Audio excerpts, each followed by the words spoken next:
السلام علیکم ویورز، میں ہوں شاکر سولنگی۔ ویورز، پارلیمنٹ نے پی ٹی آئی کے حامی ججز کے پلان پر پانی پھیر دیا ہے۔ مخصوص نشستوں سے متعلق جو فیصلہ دیا گیا، پی ٹی آئی کو بن مانگے مخصوص نشستیں دی گئیں، کیس نہیں سنا گیا، پی ٹی آئی نے مانگی بھی نہیں۔ پی ٹی آئی کے وکلاء کہتے رہے کہ بھائی پی ٹی آئی کو نہیں دی جا سکتی، اور اس کے باوجود ان کو مخصوص نشستیں دے دی گئیں۔ اس کو ہوا میں فائر سمجھا جا رہا ہے کہ بھائی خلائی ایک خیالی جو ہوتا ہے انصاف، کیونکہ ریکارڈ میں پی ٹی آئی تھی نہیں، اور درخواست سنی اتحاد کونسل کی انصاف اور ریلیف دے دیا گیا، پی ٹی آئی کو فائدہ دے دیا گیا، پی ٹی آئی کو وہ بھی کہانیاں سامنے آ رہی ہیں۔ تو آج پارلیمنٹ نے، قومی اسمبلی نے الیکشن ایکٹ ترمیمی بل 2024 منظور کر لیا ہے، اور اس میں سپریم کورٹ کے فیصلہ جو ہے سمجھیں وہ غیر مؤثر ہو جاتا ہے، کیونکہ نیا قانون بن گیا۔ اب یہ نافذ العمل کب سے ہوگا؟ یہ نافذ العمل یقیناً ماضی سے کریں گے، اس فیصلے سے پہلے کریں گے، 2024 کے الیکشن سے پہلے سے۔ تو ب یہ بل جو ہے آج منظور ہوا ہے، اور پی ٹی آئی نے شور شرابہ کیا، ہنگامہ کیا۔ وزیر قانون جو ہیں انہوں نے بھی اس پر بات کی ہے، اور انہوں نے کہا کہ بھی یہ آئین اور قانون کے مطابق یہ بل جو ہے، جو رولز ہیں، جو پروسیجر ہے جو پارلیمنٹ کا بل منظور کرانے کا، بالکل وہی اڈاپٹ کیا گیا ہے، اور پارلیمنٹ کا یہ حق ہے، رائٹ ہے کہ وہ کوئی بھی بل، ترمیمی بل جو ہے وہ منظور کر لے۔ علی محمد خان نے اس میں ترامیم پیش کی، لیکن ان کی ترامیم مسترد کر دی گئی اکثریتی رائے کی بنیاد پر، اور پی ٹی آئی نے شور شرابہ کیا، ہنگامہ کیا، اپنی نشستوں سے نکل کر اسپیکر کی ڈائس کے سامنے آ گئے، کاپیاں ایجنڈے کی پھاڑ کے اسپیکر کی ڈائس کی طرف پھینکیں، اسپیکر ڈائس کا گھیراؤ کیا، نعرے بازی کی۔ یہ سارا کچھ جس طرح ہنگامہ ہوتا ہے پی ٹی آئی کرتی ہے، اور ہر اپوزیشن کرتی ہے، ویسے پی ٹی آئی صرف نہیں کرتی، لیکن اپوزیشن ساری احتجاج اپنا کرتی ہے، گھیراؤ بھی کرتی ہے، کاپیاں بھی پھاڑتی ہے۔ تو آج جو کارروائی ہوئی اس پہ میں تھوڑا سا بتا دیتا ہوں، اور اس بل میں ہے کیا اور آگے ہوگا کیا یہ بھی بتاؤں گا۔ اپوزیشن نے ایوان میں نعرے بازی بھی کی، اور حاجی امتیاز کو رہا کرو کے نعرے بھی لگائے۔ الیکشن ایکٹ ترمیمی بل جو ہے زیر غور لانے کے لیے تحریک ایوان میں نے منظور کی، اور تحریک بلال اظہر کیانی نے پیش کی۔ یہ بلال اظہر کیانی کا بل تھا، نجی ممبر، پرائیویٹ ممبر ڈے پہ پیش ہوا تھا منگل کو، اور آج پھر منگل کو ہی منظور کیا گیا ہے۔ حکومت نے اس کی حمایت کی ہے،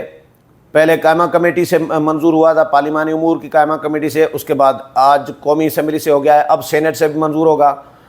اس کے بعد یہ صدر مملکت کو جائے گا دستخط کے لیے، اور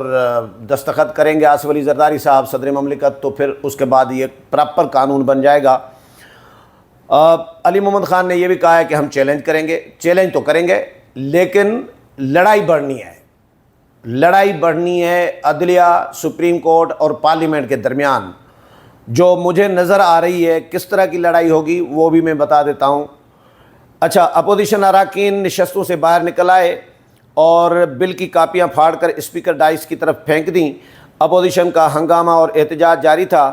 اور وزیر قانون نے اپوزیشن کی ترامیم کی مخالفت کی، علی محمد خان نے پیش کی تھی۔ علی محمد خان نے کہا کہ جی اس قانون سازی کے ذریعے حکومت سپریم کورٹ پر حملہ آور ہو رہی ہے، ہم اس قانون کے خلاف سپریم کورٹ جائیں گے، عدالت اسے مسترد کر دے گی۔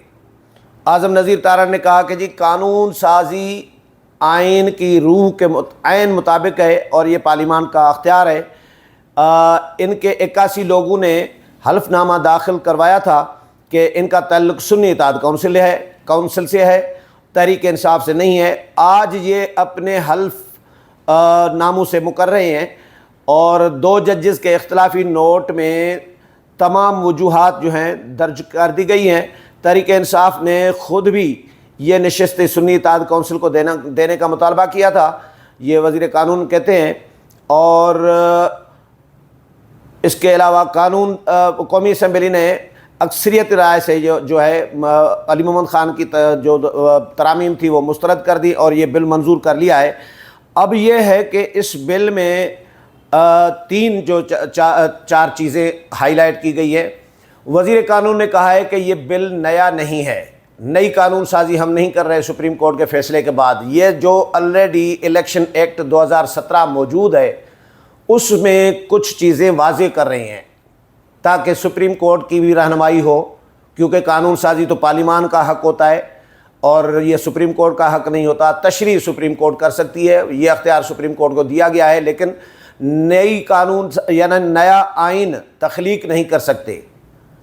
جس طرح اس میں تخلیق کیا گیا ہے، 2 معزز ججز نے بھی کہا ہے جنہوں نے اختلافی نوٹ تفصیلی اپنا جاری کیا ہے، انہوں نے لکھا ہے کہ 8 جو معزز ججز ہیں انہوں نے آئین کی کچھ آرٹیکلز معطل کیے ہیں اور کچھ نئی شکیں ہوا میں شامل کی ہیں۔ شکوں کا نام کیا ہوگا کچھ پتہ نہیں ہے، نمبر کیا ہوگا کچھ پتہ نہیں ہے، بس ایسے ہی ڈال دیے ہیں، یہ معزز ججز کہہ رہے ہیں۔ تو اب یہ ہے کہ اس میں ایک چیز کلیئر کی گئی ہے کہ بھائی جو جماعت، جس طرح پی ٹی آئی کو پارلیمانی پارٹی کا درجہ دے دیا گیا ہے، قرار دے دی گئی ہے سپریم کورٹ کے 8 ججز کی طرف سے، تو نئی قانون سازی یہ جو تشریح کی گئی ہے اس میں یہ کہا گیا ہے کہ جو جماعت الیکشن نہیں لڑی اس کو پارلیمانی پارٹی قرار نہیں دیا جا سکتا۔ یہ یعنی پی ٹی آئی ریورس ہو جائے گی پارلیمانی پارٹی کا فیصلہ۔ اور دوسرا، جس جماعت نے ترجیحی فہرست جو ہے مخصوص نشستوں کی الیکشن کمیشن میں جمع نہیں کرائی تو مخصوص نشستیں اس کو بھی نہیں دی جا سکتی، یعنی پی ٹی آئی نے بھی جمع نہیں کرائی، پی ٹی آئی تو الیکشن ہی نہیں لڑی تھی۔ اور دوسرا جو سنی اتحاد کونسل ہے اس نے بھی الیکشن نہیں لڑا اور وہ بھی پارلیمانی پارٹی نہیں بن سکتی ویسے اصولاً، کیونکہ انہوں نے کسی ایک بندے کو ٹکٹ جاری نہیں کیا۔ صاحبزادہ حامد رضا جو سنی اتحاد کونسل کے سربراہ ہیں وہ خود آزاد حیثیت سے الیکشن لڑے۔ تو یہ دونوں جماعتیں پارلیمانی پارٹی نہیں بن سکتی اور دونوں جماعتیں مخصوص نشستوں کی حقدار اس لیے نہیں ہیں کیونکہ الیکشن کمیشن میں مخصوص نشستوں کی فہرست ترجیحی جو جمع کرانی تھی وہ وقت پہ جمع نہیں کرائی۔ اور اس کے علاوہ ایک اور چیز بھی کلیئر کی گئی ہے، اس میں 3 نکات ہیں بیسیکلی، کہ ایک تو مخصوص نشستیں اس جماعت کو نہیں مل سکتی جو مخصوص نشستوں کی فہرست جمع نہیں کرائی تھی، اور دوسرا 3 دن میں ایک نکتہ یہ بھی ہے کہ آزاد ممبران جب الیکشن لڑ کے آئیں گے تو ان کے پاس 3 دن کا وقت ہوگا، 3 دن میں اگر وہ کسی جماعت کو جوائن کرتے ہیں تو ٹھیک، نہیں تو وہ آزاد ہی رہیں گے۔ سپریم کورٹ نے 15 دن دے دیے ہیں، آئین میں 15 دن کا ذکر ہی نہیں ہے، یعنی سپریم کورٹ کا فیصلہ آئین اور قانون کو بالائے طاق رکھ کر سائیڈ پہ رکھ کر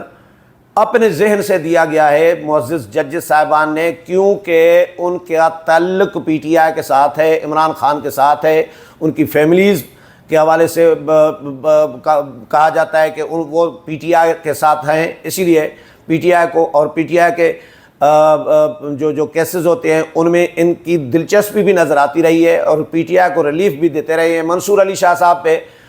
لوگ حیران تھے، لیکن کل ہی پتہ چلا، کل طیب بلوچ کے ساتھ جو پروگرام میں نے کیا تھا اس میں ہم نے ذکر کیا ہے کہ منصور علی شاہ صاحب کا پرانا دیرینہ تعلق نکلا ہے عمران خان کے ساتھ۔ 1990 کی دہائی میں، تقریباً 96 میں شاید 90 کی دہائی میں منصور علی شاہ صاحب ینگ وکیل تھے، تو اس وقت انہوں نے جو شوکت خانم فنڈ چوری کیس ہے اس میں عمران خان کی اور ان کی فیملی کی جو ہے وکالت کی ہے، تو یہ پرانا تعلق ہے۔ اور سائفر میں بھی مکمل کمپلیٹ جسٹس کے نام پہ عمران خان کو ریلیف دے دیا گیا، ضمانت دے دی گئی، اور ابھی بھی جو پارٹی آئی نہیں ہے عدالت میں، پیش نہیں ہوئی، درخواست نہیں دی، اس کے وکیل پیش نہیں ہوئے، ان کو پارٹی نہیں بنایا گیا، انہوں نے نشستیں نہیں مانگی، وہ خود کہہ رہی تھی کہ بھائی یہ سنی اتحاد کونسل کو دیں، پی ٹی آئی کے وکلا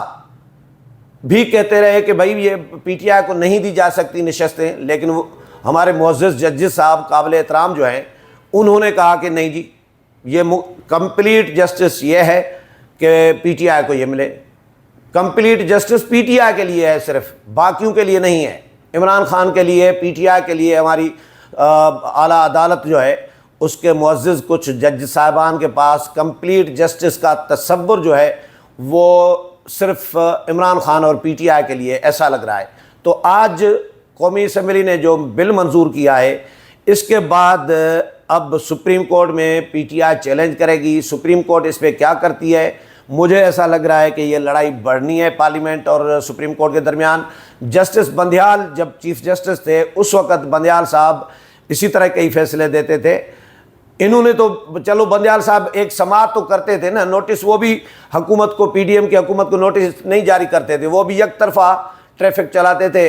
اور ایک ہی پی ٹی آئی کے وکلاء کو سن کے فیصلہ دے دیتے تھے اور ایک ہی سماعت میں فیصلہ دیتے تھے.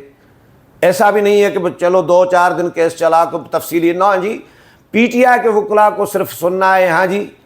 اور اس کے بعد فیصلہ دے دینا ہے. حکومت کو نوٹس بھی نہیں دینا, پارٹی بھی نہیں بنانا. تو پارلیمنٹ کیا کرتی تھی, ایسے فیصلوں کو ریجیکٹ کر دیتی تھی قرارداد منظور کر کے, اور حکومت کو پابند بناتی تھی پارلیمنٹ کہ بھائی پارلیمنٹ سپریم ہے, حکومت تو چلو عمل درآمد کرنا چاہ رہی ہے لیکن پارلیمنٹ منع کر رہی ہے. حکومت کو پابند بناتی ہے کہ یہ آئین اور قانون سے ماورا فیصلہ ہے, یہ انصاف نہیں ہے, اس لیے اس پر عمل درآمد کرنے کی حکومت پابند نہیں ہے, اور حکومت کو پابند کیا جاتا ہے کہ وہ عمل درآمد نہ کرے. اسی طرح یہ 2 ججز کا فیصلہ آیا ہے. ایک سندھ بار کونسل کی ایک درخواست تھی, مشرف کے ایمرجنسی کے حوالے سے جو فیصلہ آیا تھا اس میں 14 ججز کہہ چکے ہیں, 14 ججز کہہ چکے ہیں سپریم کورٹ کے کہ جو فیصلہ آئین اور قانون سے ماورا ہو یا آئین اور قانون کے مطابق نہ ہو, کوئی بھی ادارہ اس فیصلے پر عمل درآمد کا پابند نہیں ہے. یہ تو 8 ججز ہیں جنہوں نے فیصلہ دیا ہے, لیکن 14 ججز کا فیصلہ موجود ہے کہ بھائی آپ عمل درآمد کرنے کے پابند نہیں ہیں. یہ موجودہ جو 2 ججز صاحبان نے مخصوص نشستوں پہ جو اختلافی نوٹ لکھا ہے تفصیلی, اس میں بھی انہوں نے یہی کہا ہے کہ بھائی کوئی بھی اس پر عمل درآمد کا پابند نہیں ہے. تو یہ ججز میں بھی لڑائی بڑھنی ہے, اور یہ پارلیمنٹ اور عدلیہ کے درمیان جو پی ٹی آئی کے حامی ججز ہیں, عمران پروجیکٹ کے جو ججز کہلاتے ہیں یا کہے جاتے ہیں, تو ان کے درمیان اور پارلیمنٹ کے درمیان اب لڑائی مزید بڑھنی ہے اس بل کے بعد. لیکن یہ بھی ہو سکتا ہے کہ پی ٹی آئی سے نشستیں واپس بھی ہو سکتی ہیں, لیکن اب دیکھتے ہیں یہ تفصیلی فیصلہ جب آئے گا اس میں چیزیں سامنے آئیں گی کہ معزز جج صاحبان کیا کہتے ہیں کہ انہوں نے کس بنیاد پر یہ فیصلہ دیا اور پی ٹی آئی کو نشستیں دیں. امید ہے پروگرام پسند آئے ہوگا, اگلے پروگرام میں پھر ملاقات ہوگی, تب تک اجازت چاہتا ہوں, اللہ حافظ.